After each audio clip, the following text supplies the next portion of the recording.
Assalamualaikum warahmatullahi wabarakatuh. Jom kawan-kawan, kita pergi tengok apa program yang diadakan pada hari ini. Jom. Hari ini ialah program Khatam Al-Quran dan penutup bulan Ramadan.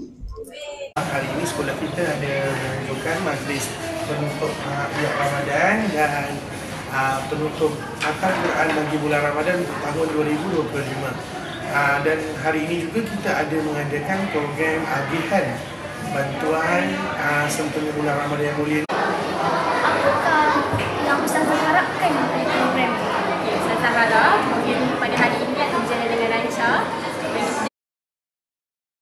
فَمَا يُكَذِّبُكَ بَعْدُ بِالدِّينِ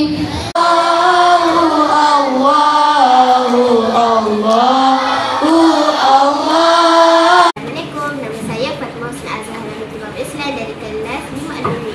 Saya dari TVPSS Ibnu Khaldun. Pada hari ini kita bersama Puan Amira. Apakah tujuan Puan Amira datang ke sekolah kami? Okey, so sebelum saya nyatakan pada saya daripada mana saya daripada keterangan penapisan ataupun boleh cerita kami. So kami sebenarnya mewakili badan kebajikan yang menjalankan BROAD ataupun Basket Reach Audi sebenarnya adalah program tahunan. Badan kebajikan ini diwakilkan kami untuk beri sumbangan kepada anak-anak yang berkenaan.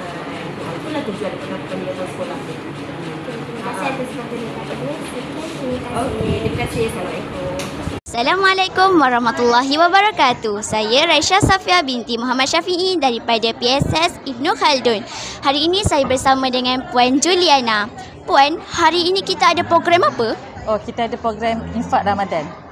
Saya wakil daripada TVPSS Ibnu Khaldun ingin mengucapkan ribuan terima kasih kepada Puan, kepada kaki tangan Petronas yang telah membantu kami semua. Terima kasih juga memberi peluang kepada kami untuk menyumbang kepada golongan yang lebih memerlukan, dan dalam setiap rezeki yang ada, insya-Allah ada rezeki orang lain juga.